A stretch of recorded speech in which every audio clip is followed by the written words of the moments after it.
কি রে, কি হলো?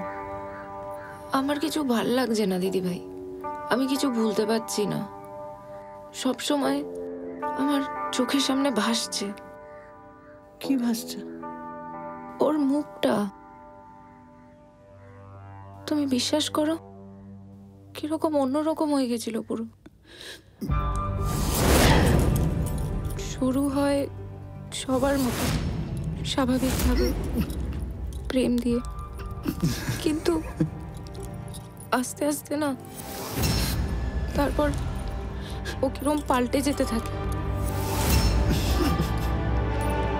জোর করে, মারে, কামড়ায়, আঁচড়ায়। আমি না বললেও শুনতে চায় না। কত রিকোয়েস্ট করলাম, কত বারণ করলাম। আচ্ছা ছাড় না নন্দিনী। আমি জানি তোমার শুনতে খারাপ লাগছে দিদিভাই, কিন্তু আমার যে ভয় লাগছে।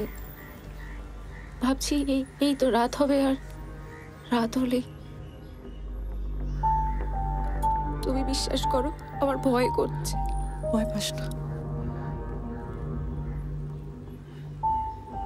কাঁদিস না প্লিজ। আমি কথা বলছি রুকুর সাথে।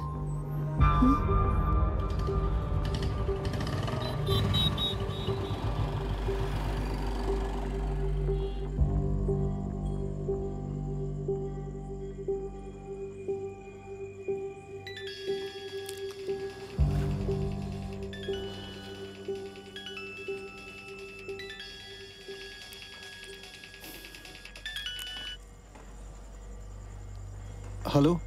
হ্যালো। হ্যাঁ বৌদি বলো। তুমি কোথায়? তোর কি ফিরতে দেরি হবে? না সেরকম না, বলো। তোমার সঙ্গে আমার একটু কথা ছিল। হ্যাঁ এখন তো একটু কাজে ব্যস্ত, বাড়ি ফিরে বলি। ঠিক আছে, এসো। রাখছি হ্যাঁ বৌদি। বৌদি, ও বৌদি, কটা রুটি হবে তাড়াতাড়ি বলো গো। এখন আমাকে জুমা বৌদির বাড়ি যেতে হবে। কিছু বিরোধী চাচাচ্ছ কেন গো তুমি? তুমি জানো না যে কটা রুটি করতে হবে? রোজ তো করো, রোজ একই জিনিস তোমায় বলে দিতে হবে? আরে বৌদি, আমার তো আরো বাড়ির কাজ বাকি আছে। আরে ঘড়িটার দিকে দেখো একবার। আর সেটা দায়িত্ব কি আমার? তুমি সব সময় ঘড়িতে দম লাগিয়ে আসবে, তারপর আধ ঘন্টায় কাজ করবে, তারপরে উদা হয়ে যাবে। সব জিনিস তোমাকে বলে দিতে হবে, একটা কিছু নিজের থেকে দায়িত্ব নিয়ে করতে পারো না? অনেক বছর তো হলো। আচ্ছা তোমাকে এই জামা কাপড়গুলো কখন তুলে রাখতে বলেছিলাম? তুমিই বলো না যে কখন তুলে রাখতে বলেছিলাম। দুপুরবেলায় বলেছিলাম তো, এখনো পর্যন্ত তুলেছো তুমি? জলের বোতলগুলো সব খালি পড়ে আছে। একটা জলের বোতল ভরে নেই, জলের বোতলগুলো লোকে খাবে, খেয়ে খেয়ে এখানে সে রেখে দেবে। একটা কেউ জল ভরার নেই বাড়িতে। হ্যাঁ মা বলো। কি জোরে বলো, শুনতে পাচ্ছি না। কি কি এখন না মা, মুর্শিদাবাদ আমার পক্ষে এখন যাওয়া সম্ভব নয়। আমি তোমাকে রাতে ফোন করছি, এখন একটু ব্যস্ত আছি। হ্যাঁ বললাম তো, পরে ফোন করছি, রাখো। দাঁড়াও বৌমা, কি বলছো মাকে? তোমার মায়ের সাথে আমার কথা হলো তো এক্ষুনি। তোমার দিদিমা খুব অসুস্থ। তোমাদের ওই মুর্শিদাবাদের বাড়িতে বছরকার অত বড় রাধা গোবিন্দের পুজো হবে, তোমার মাকে তো যেতেই হবে। তো প্রত্যেকবার তো বাবা নিয়ে যায়। হ্যাঁ বাবা তো এবার যাচ্ছেন না, তোমাকেই যেতে হবে। আমি এখন পারবো না মা, তুমি দেখছো না রুটি করবে সেটা পর্যন্ত আমায় জিজ্ঞাসা করতে হয়, এইসব কাজগুলো করতে হয়। সন্তান হলে এই সমস্ত দায়িত্ব কর্তব্য পালন করতে হয়। হ্যাঁ আমি যাবো, পরে যাবো, দিদাকে দেখতে যাবো, কিন্তু এখন যাওয়া সম্ভব নয়। তুমি দেখতে পাচ্ছ না কত কাজ আছে বাড়িতে? ব্যাপার, তুমি নতুন বউকে ডেকে নাও না, তাকে তো কাজকর্ম শিখতে হবে সংসারে, নাকি তাকে তো গড়ে পিঠে নিতে হবে আমাদের। নন্দিনীর শরীরটা ভালো নেই। শরীর ভালো নেই মানে?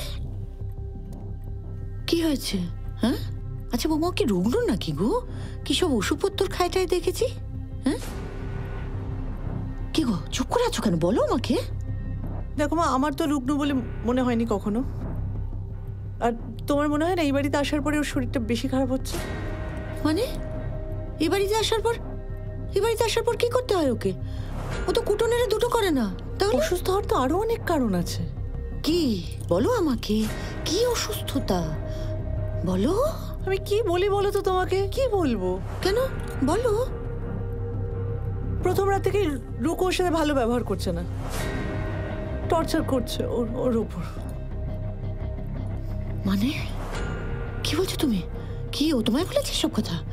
তোমায় বলেছে? আমি না হলে কি করে জানবো বল? আর কাকে কাকে আর বলেছে? কাউকে বলেনি মা, নন্দিনী আমাকেই বলেছে। আমি তো ভাবতে পারছি না বৌমা, ওদের সদ্য বিয়ে হয়েছে, ওদের শোবার ঘরে কি হচ্ছে না হচ্ছে ওদের দুজনের মধ্যে, ওদের ব্যক্তিগত ব্যাপার, সেটা নিয়ে তুমি আমি দাঁড়িয়ে আলোচনা করছি। ছি ছি ছি, আমি ভাবতে পারছি না। এই রুচি তোমার কোনোদিনও ছিল না বৌমা। তোমাকে বললে বলছে রুচি, তো বড় ছেলেকে বললে বলছে কালচার।